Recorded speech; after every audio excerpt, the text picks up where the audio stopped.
Muy buenas noches tengan todos ustedes. Mi nombre es Julio Fernando Peña Gutiérrez, alumno del séptimo semestre de Derecho, asesorado por el maestro Adrián Alberto Reyes Vázquez. Bueno, voy a hablar un poquito sobre la situación actual de los pueblos indígenas en México, que se caracterizan por la lucha constante en el reconocimiento y la protección de sus mismos derechos. A pesar de los avances legislativos y constitucionales, tenemos, por ejemplo, la reforma del artículo 4 de nuestra Constitución, que reconoce la pluralidad cultural en nuestro país. Muchas comunidades indígenas aún enfrentan problemas relacionados con la tenencia de la tierra, el acceso a servicios básicos y la preservación de sus culturas y lenguas. Si bien existen muchas cosas, debemos entender varias razones. En primer lugar, es una cuestión de justicia social. Sí, de sus derechos humanos, los pueblos indígenas tienen estos derechos a vivir de acuerdo a sus propias tradiciones y a participar plenamente en la vida económica, social y política de nuestro país. En segundo lugar, la protección de sus derechos territoriales y ambientales es esencial para la conservación de la biodiversidad y sustentabilidad ambiental, de las prácticas tradicionales, del manejo de la tierra, de los recursos naturales de los pueblos indígenas, que a menudo son modelos de sustentabilidad que se pueden beneficiar en la sociedad en su conjunto.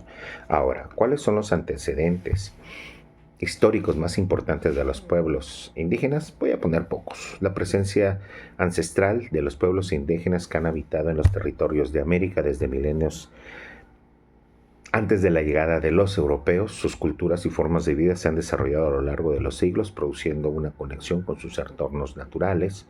Han sido civilizaciones prehispánicas muy avanzadas. Tenemos en América precolombina, donde florecieron al menos los mayas y los aztecas. Han tenido una resistencia prehispánica a la colonización y la conquista. Recordemos que aunque sufrieron estos procesos violentos, los superaron y hoy tienen una férrea resistencia de dominación colonial a lo largo de los siglos. Aunque les hayan despojado sus tierras, ellos aún conservan sus tradiciones en vida y organización. Y esto ha sido de lucha reivindicante desde todo el siglo XX sobre los indígenas, que han protagonizado crecientes movimientos, aún en el año del 68. Ahora, ¿cuáles son los organismos que se encargan de proteger estos derechos de los pueblos indígenas?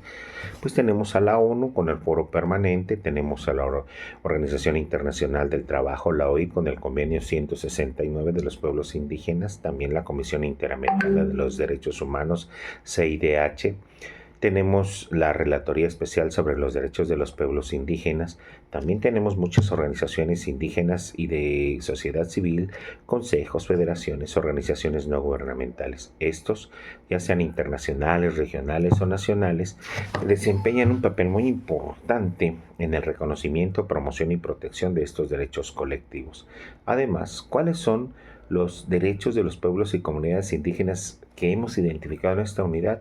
Pues podrían ser muchos derechos. Tenemos el derecho a la libre determinación y autonomía, que determina su desarrollo político, económico, social y cultural de acuerdo a sus propias tradiciones. Tenemos el derecho a la consulta previa, libre e informada, que también afectan sus derechos si han estado en las consultas de buena fe y su consentimiento. Ahora, considero que el derecho a la tierra, territorio y recursos naturales es uno de los más importantes, ya que es la base para la supervivencia y desarrollo de los pueblos indígenas.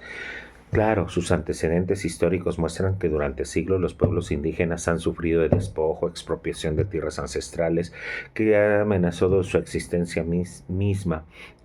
Dentro del marco normativo internacional, con el Convenio 169 de la Organización Internacional del Trabajo y la Declaración de las Naciones Unidas sobre los Derechos de los Pueblos Indígenas, establecen un derecho como fundamental para garantizar la integridad y bienestar de estos pueblos. Espero que haya sido esta explicación muy útil para comprender mejor el contenido de las unidades que vimos sobre los derechos de los pueblos indígenas. Muchas gracias y buenas noches.